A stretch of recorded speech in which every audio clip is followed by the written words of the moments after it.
by saying what an honor it is to follow such excellent research presentations, and also what good luck I have to be presenting this research here at CSA, the 50th Annual Symposium in Washington, D.C. Clearly, the best place on earth to go for presidential fashion history, history of American presidency, which is what brings me here with you all today. So I'd like to begin with a quote.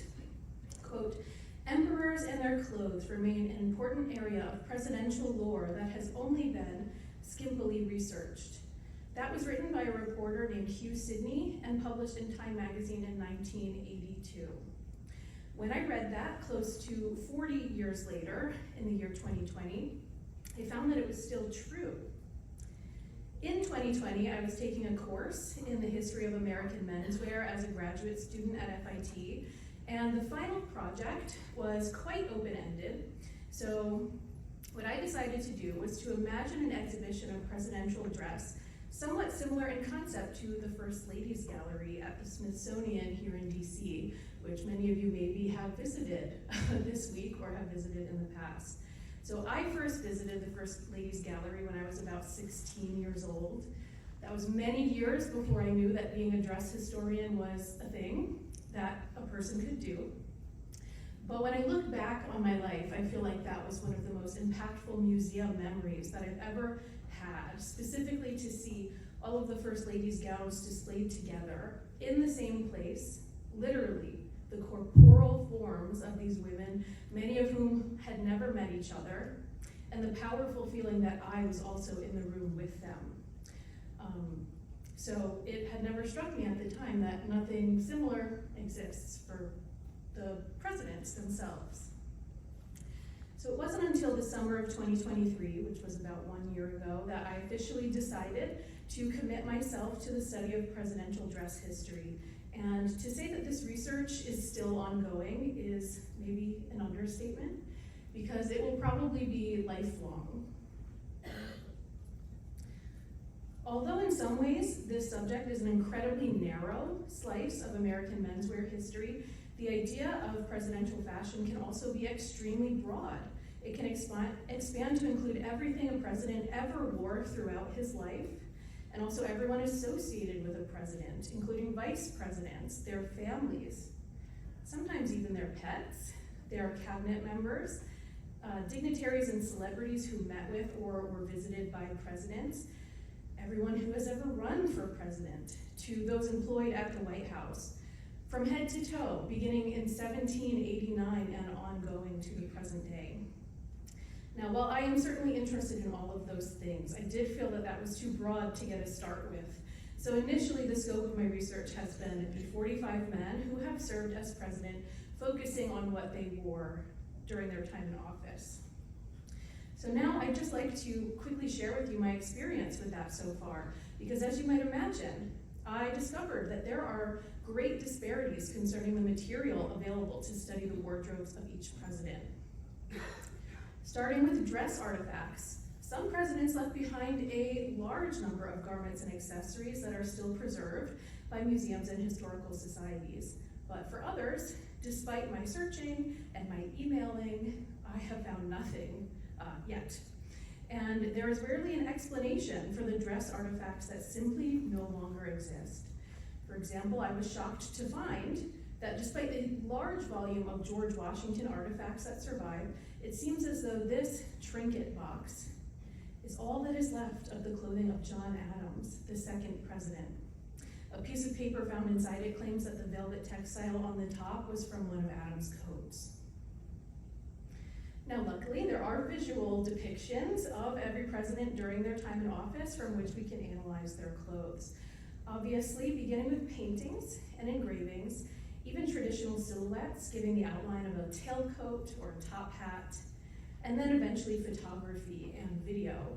In many cases, these visual resources provide more complete information than those rare standalone garments or accessories that we might see in a museum, because we can view all of the different articles of dress as they came together to form an ensemble. And finally, written records like letters, newspaper reports, magazine articles, and memoirs have been very helpful in piecing together this story.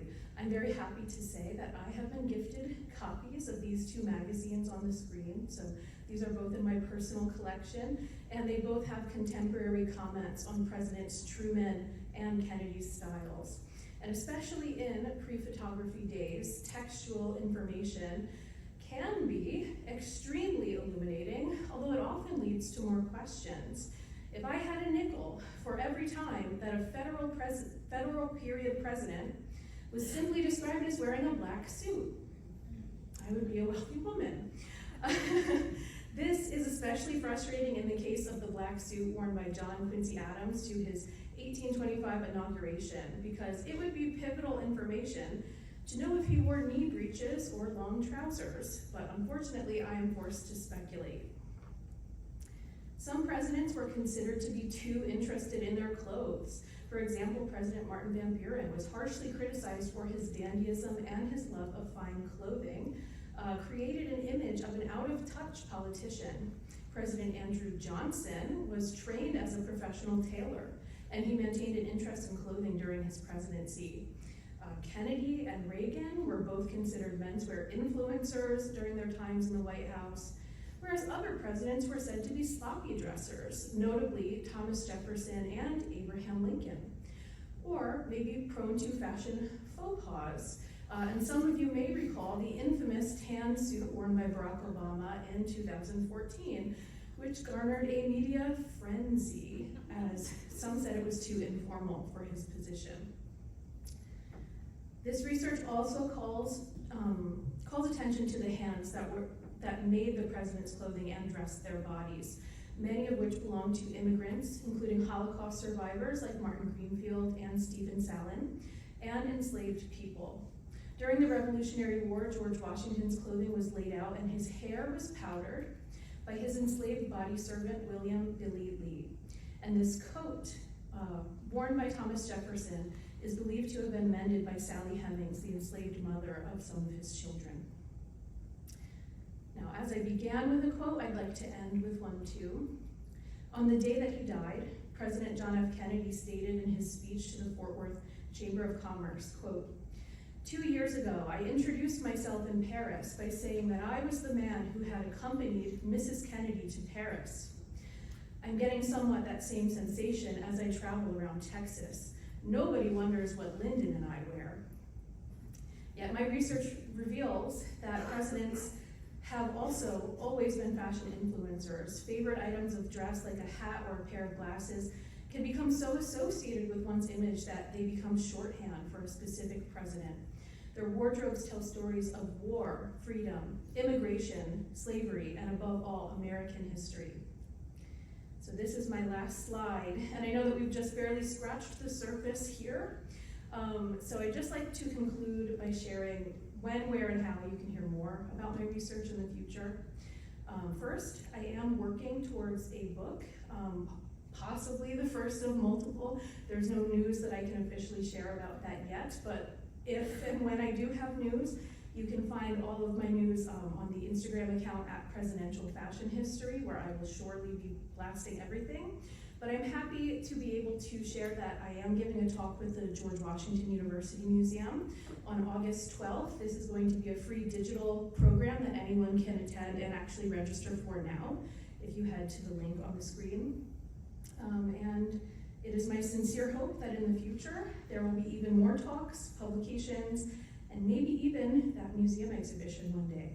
So please watch this space. And that concludes my presentation. Thank you.